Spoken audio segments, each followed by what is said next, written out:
இவருக்கு வேதம் தெரியும், ஆகமம் தெரியும், பூசை பண்ணுறது தெரியும். ஆனால் பூசைக்கு என்ன வேணும், எத்தனை வேணும் நமக்கு தானே தெரியும் இல்லைங்களா?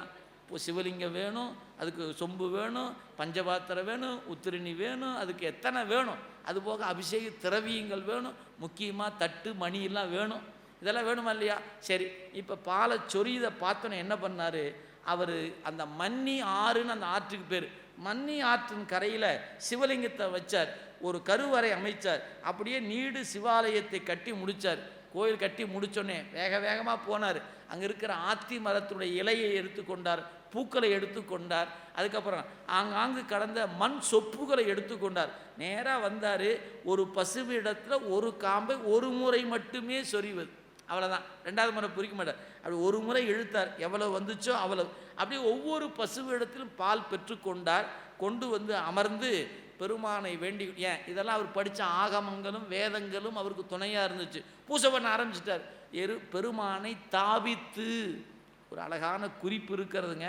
இங்கே மண்ணி ஆற்றன் கரையில் சிவலிங்கத்தை நிறுவினார்னார். அதுக்கு பேர் தாபித்தல் என்று பெயர், வடமொழியில் ஆவாகனம் என்று பெயர். இதே சிவபூசையை கம்பை ஆற்றின் கரையில் ஏலவார் குழலி என்று சொல்லப்பெறுகிற காஞ்சிபுரத்தில் உமையம்மை பூசை பண்ணும்போது தாவித்து என்ற சொல் இல்லை. ஆனால் இங்கே சொன்னார். ஏன், அங்கே சிவபெருமான் மாவின் மூலத்தில் தானே சுயம்பா வெளிப்பட்டார், தாபிக்க வேண்டிய வேலை இல்லை.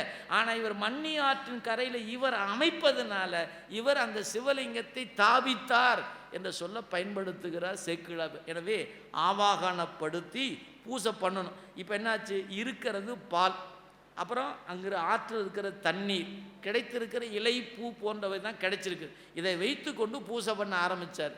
அதுக்கு ஒரு வார்த்தை போட்டார். இப்போ என்ன, பூசைன்னா முதல் எழுந்தருளை பண்ணணுங்க. சரி, அதுக்கப்புறம் திருவடிக்கு நீர், உட்கொள்ள நீர், இதுக்கு பேர் ஆசமனம், பாத்தியம், அக்கியம், இதெல்லாம் கொடுக்கணும். அதில் கொடுக்குறங்க ஒன்றையும் காணோம். என்ன பண்ணார், இல்லை.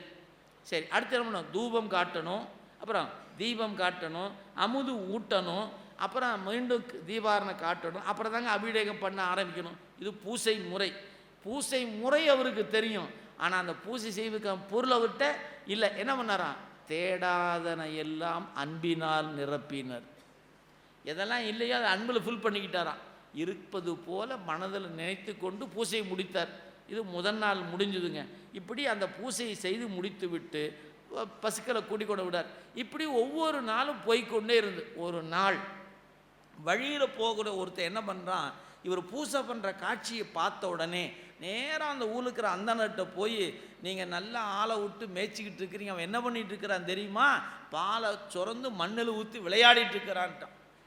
அவங்களுக்கெல்லாம் கோபம் வந்துருச்சு. ஏன்னா கொஞ்சமாவது நன்றியோடு அவங்க சிந்திச்சிருக்கணும். என்னென்னு, அந்த இடையன் மேய்ப்பதை விட இவன் மேய்க்கும் போது பால் நிறையா வருது, நீ போப்பா நாங்கள் பார்த்துக்கிறோம் சொல்லியிருக்கணுமா இல்லையா? அதெல்லாம் அவங்களுக்கு அறிவு கெட்டலை. இன்னொன்று, பாலை பிறந்து மண்ணில் ஊற்றிட்டு இருக்கிறான், கூப்பிடுவாங்க அப்பாவை அப்படின்னாங்க. உடனே எங்கள் எச்சதத்தனை கூப்பிட்டாங்க.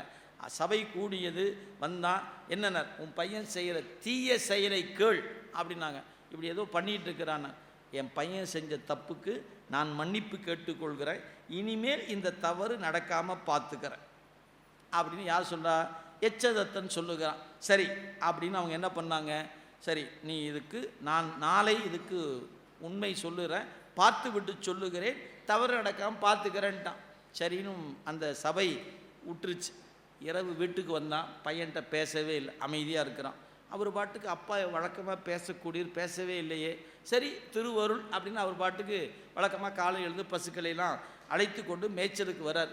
இவன் கண்ணில் படாமல் அவன் மறைஞ்சு மறைஞ்சு வந்தான். ஒரு மரத்து மேலே ஏறி போய் மேலே உட்காந்துக்கிட்டான். என்ன தான் பண்ணுறான் பையன் பார்க்கலான்னு. இவர் கொஞ்சம் நேரம் ஆச்சு, அந்த உரிய பூசைக்குரிய நேரம் வந்துச்சு. இவர் அப்படியே கொண்டு வந்தார், பாலை கறந்தார், உட்கார்ந்தாச்சு, சிவலிங்கத்தை அமைச்சாச்சு, பூசைக்குரிய பொருளை அமர்ந்து பூசை பண்ண ஆரம்பிக்கிறார். அப்படியே பெருமானை எழுந்தருளை பண்ணி தாவித்து பால் குடங்கள் கொண்டு அப்படியே திருமஞ்சனம் ஆற்றார். மேலேருந்து பார்க்குற அந்த அப்பா என்ன பண்ணுறாரு, நீங்கள் சிந்திச்சு பார்க்கணுங்க, நான் சும்மா புரியுதுக்கா சொல்கிறேன். இப்போ ஐயா மருத்துவர் இருக்கிறார், அவருடைய குழந்தையோ ஒரு பேரனோ என்ன பண்ணார், ஊசி எடுத்து வச்சுட்டு சும்மா கையை வச்சு நான் ஊசி போடுறேன், என் பையன் இப்போவே டாக்டர் ஆகிட்டான், மகிழ்வுமா இல்லையா? ஒரு என்ஜினியராக இருந்தால் என்ன பண்ணுவார், எடுத்து மேலே அடுக்கு மேலே வச்சானே, இப்போவே என் பையன் கட்டடம் கட்டுறான் பாருமா, அப்போ தன்னுடைய தொழிலை தன் குழந்தையோ ஒரு பெயரனோ செய்கிற பொழுது கண்டு மகிழ்வது பெற்றோருடைய இயல்பு தானே. அப்போ மறையவர் குலத்தில் வந்த எச்சதத்தனுக்கு பூசை பண்ணுறதை பார்த்தா மகிழ்ச்சி இல்லைங்க வந்திருக்கணும். இவர் என்ன வேடர் குலத்திலேயா பிறந்திருக்கிறான்? இல்லையே, இவன் மறையவன் தானே, பூசை செய்வது தானே மரபு. அப்படிப்பட்ட மரபில் இருக்கிற அவனுக்கு இவர் பண்ணுகிற பூசையை பார்க்கும்போது கோபம் வந்தது. ஏன்? அதுதான் தீவினை.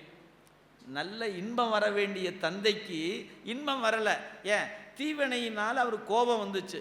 கீழே இறங்கி வந்த உடனே அங்கே பக்கத்தில் ஒரு கோல் இருந்தது, எடுத்து ஓங்கி அடித்தான் பாருங்க.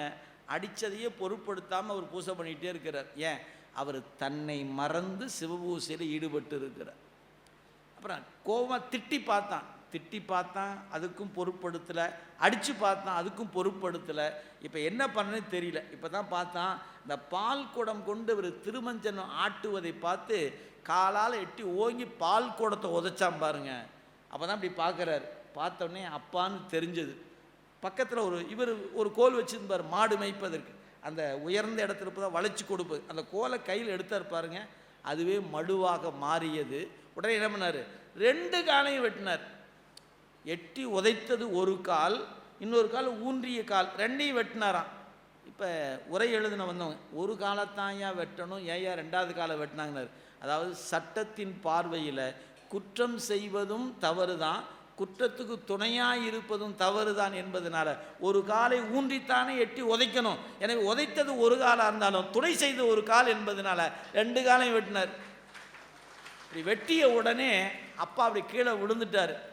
அப்போ தான் பெருமானும் பெருமாட்டியும் வான்வெளியில் அவருக்கு முன்னாடி நிற்கிறாங்க. எப்பா, நீ என்பால் கொண்ட அன்புக்காக உன்னுடைய தந்தை என்று பாராமல் நீ இப்படி செய்த காரணத்தினால் இன்று முதல் நான் உனக்கு தாயும் தந்தையுமாக நான் இருப்பேன் அப்படின்னு பெருமான் சொன்னார். சொன்னதோடு மட்டுமில்லைங்க, தன் தலையில் இருந்த கொன்றை மாலையை எடுத்து அவருக்கு அப்படியே தலையில் வச்சு அப்படியே சூட்டி விடுறார். எது? இன்று முதல் எனக்கு உரிய அனைத்தும் உனக்கு, நான் உடுத்துகிற உடை உனக்கு, நான் உண்பது உனக்கு, எனக்கு சூடுகிற மலர் தான் உனக்கு சூடுகிற மலர். நீங்கள் நல்லா நினைவில் வைத்து கொள்ளுங்க. மற்ற மூர்த்திகளுக்கெல்லாம் புதிய புதிய மலர்கள் சூட்ட விடும். ஆனால் சண்டேச நாயனாருக்கு சிவபெருமானுக்கு அணிவித்த மலரைத்தான் அணிவிக்க வேண்டுமே ஒழிய புதிய மலர் அணிவிக்கக்கூடாது. ஏன்? அவர்கிட்ட வச்சு அந்த மாலையை கொண்டாந்து அவருக்கு போடணும். அவருக்கு என்ன நைவேத்தியமோ அதுதான் இவருக்கு நைவேத்தியம். உடுத்துகிற உடை, உண்ணுகிற உணவு, சூடுகிற மலர், இந்த 3ம் எனக்குரிய அனைத்தும் உனக்குனர். அண்டர் பிரானும் தொண்டர் தமக்கு அதிபனாக்கி அனைத்தும் நாம் உண்டகலனும் சூடுவனும் உனக்காக சண்டீசனுமாம் பதம் தந்தோம் என்று அங்கு அவர் பொத்தடமுடிக்கு துண்டமதிசே சடை கொன்றை மாலை வாங்கி சூட்டினார் என்று சேக்கிழார் பெருமான் இந்த வரலாற்றை நமக்கு எடுத்து காட்டுகிறார். எனவே சண்டேச நாயனார் என்று சொல்லக்கூடிய பதம் சாதாரண விசார சருமனராக இருந்தவருக்கு சண்டீசர் என்கிற ஒரு பேரு கொடுத்து தன்னை வழிபாடு செய்பவர்கள் அவரையும் வழிபாடு செய்யணும். அவரை வழிபாடு செய்யாமல் அந்த சிவபூசை நிறைவு பெறாது என்கிற ஒரு பெரும் பேற்றினை, தொண்டர்களுக்கு தலைவன் என்கிற ஒரு பெருமையை கொடுத்து சிவபெருமான் அருள் செய்தார். அத்தகைய சிறிய பெருந்தகையாக சண்டேச நாயனாரை சிந்திக்கின்ற வாய்ப்பை கொடுத்த திருவருளையும் குருவருளையும் நீள நினைந்து என்னுடைய உரையை இறைவன் திருவரு கருணையினால் இந்த அளவில் நிறைவு செய்கின்றேன். என்றும் இன்பம் பெருகும் இயல்பினால் ஒன்று காதலித்து உள்ளமும் ஒங்கிட மன்றுளார் அடியார் அவர் வான்புகழ் நின்றது எங்கும் நிலவி உலகெலாம் வான்முகில் வழாது வைக மலிவலம் சுரக்க மன்னன் கொன்முறை அரசு செய்க குறைவிலாது உயிர்கள் வாழ்க நான் மறை அறங்கள் ஒங்க நல் தவம் வேள்வி மல்க மேன்மைகள் செய்வ நீதி விளங்குக உலகமெல்லாம் மேன்மைகள் செய்வ நீதி விளங்குக உலகமெல்லாம் மேன்மைகள் செய்வ நீதி விளங்குக உலகமெல்லாம். தென்னாருடைய சிவனே போற்றி. திருச்சிற்றம்பலம்.